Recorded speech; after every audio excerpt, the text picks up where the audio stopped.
नमस्कार मेरे प्यारे दोस्तों। तो आप सभी लोगों की तैयारी कैसी चल रही है? तो मेरे ख्याल से आप सभी लोगों की तैयारी बहुत अच्छे तरीके से चल रही होगी, क्योंकि बोर्ड एग्ज़ाम बहुत नज़दीक आ रहे हैं। तो आप सभी लोग एक अच्छी प्रकार से तैयारी कर रहे होंगे।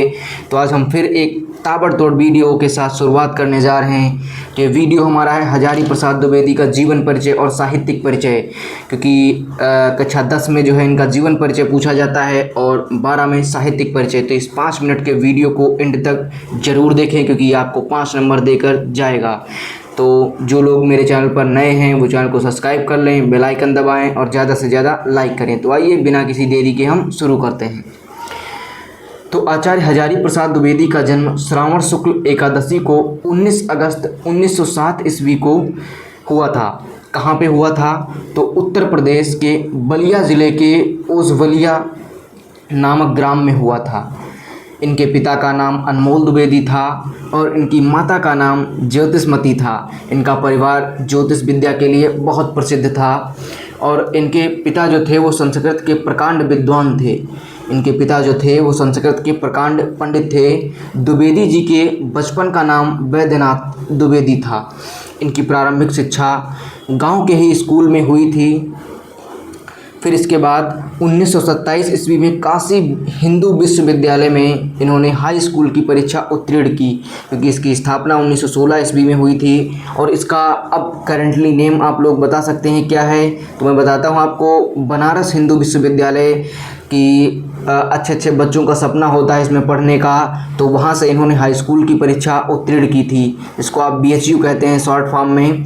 तो 19 मई 1979 को ब्रेन ट्यूमर के कारण इनका दिल्ली में निधन हो गया था। यानी इनके जो था तो दिल्ली में उनका निधन हो गया।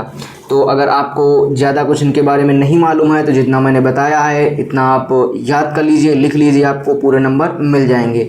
तो अब आइए इनका हम साहित्यिक परिचय के बारे में जानते हैं। तो आइए इनका हजारी प्रसाद द्विवेदी जी का साहित्यिक परिचय जानते हैं। साहित्यिक परिचय कक्षा 12 वालों के लिए बहुत ही इम्पॉर्टेंट है, क्योंकि कक्षा 12 वालों के लिए साहित्यिक परिचय ही पूछा जाता है, ये 10 में नहीं पूछा जाता है। तो साहित्यिक परिचय में हम जानते हैं क्या क्या आता है। तो आइए इस वीडियो में हम समझते हैं। तो द्विवेदी जी का हिंदी निबंध और आलोचनात्मक क्षेत्र में महत्वपूर्ण स्थान था। यानी द्विवेदी जी जो थे ये हिंदी के निबंध और आलोचनात्मक रचनाओं को बहुत ही महत्वपूर्ण स्थान दिया है इन्होंने। वे उच्च कोटि के निबंधकार थे और सफल आलोचक थे। यानी मैंने पहली पंक्ति में बताया कि निबंध और आलोचनात्मक में महत्वपूर्ण स्थान था इनका। तो ये निबंधकार और सफल आलोचक थे उच्च कोटि के। इन्होंने सूर, कबीर, तुलसी आदि पर जो विद्वतापूर्ण आलोचनाएं लिखी हैं वे हिंदी में पहले नहीं लिखी गई। यानी इन्होंने जो रचनाएं लिखी हैं वो हिंदी में पहले नहीं लिखी गई थी। उनका निबंध साहित्य हिंदी की स्थायी निधि है। उनका जो निबंध साहित्य है वो हिंदी की स्थायी निधि है। उनकी समस्त कृतियों पर उन्हें गहन विचारों और मौलिक चिंतन की छाप है। विश्व भारती आदि के द्वारा द्विवेदी जी ने संपादन के क्षेत्र में पर्याप्त सफलता प्राप्त की है।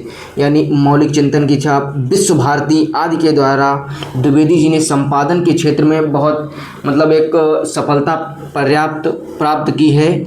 तो आचार्य द्विवेदी जी के साहित्य में मानवता का परिशीलन सर्वत्र दिखाई देता है और इनका ज़्यादातर मानवता परिशीलन सर्वत्र दिखाई देता है। किसमें? निबंध और आलोचनात्मक कृतियों में इनका जो है मानवता का परिशीलन सर्वत्र दिखाई देता है। तो आइए इनकी हम अब कृतियाँ देखते हैं। तो इनका साहित्यिक परिचय आपसे अगर पूछेगा तो आप इतना ही लिखेंगे। आप चाहें तो इसका स्क्रीनशॉट ले सकते हैं, बहुत ही इम्पॉर्टेंट है ये। तो आप इतना लिखेंगे। तो आइए इसके बाद हम इनकी रचनाएँ देखते हैं। तो इनकी रचनाएं मैंने कुछ लिखी हैं, जैसे अशोक के फूल, कल्पलता, कुटुज, चारुचंद्र लेख, आलोक पर्व, पुनर्नवा, सूर साहित्यिक आदि इनकी रचनाएं हैं, मैंने कुछ लिखी हैं। तो आपको इतनी याद कर लेनी है, ये इम्पॉर्टेंट हैं। तो क्योंकि कृतियाँ अगर आप नहीं लिखेंगे तो आपके 2 नंबर नहीं मिलेंगे। साहित्यिक परिचय आपका 3 नंबर में पूछा जाता है और अगर आप 7-8 कृतियाँ लिख देते हैं तो आपको उसमें 2 नंबर मिल जाते हैं। तो अगला वीडियो जो हमारा है वो कक्षा 10 और 12 वालों के लिए बहुत ही महत्वपूर्ण वीडियो होने वाला है। तो उस नेक्स्ट वीडियो को बिल्कुल स्किप ना करें, क्योंकि नेक्स्ट वीडियो जो हम आपके लिए लेके आएंगे वो बहुत ही इंपॉर्टेंट है। तो जिन लोगों ने अभी तक मेरे चैनल को सब्सक्राइब नहीं किया है, सब्सक्राइब कर लें, ज़्यादा से ज़्यादा लाइक करें और बेल आइकन दबाएं, जिससे मेरे अगले वीडियो आप सभी तक जल्द से जल्द पहुंच सकें। तो नेक्स्ट वीडियो देखना ना भूलें। तब तक के लिए राधे राधे, मिलते हैं अगले ताबड़तोड़ वीडियो में।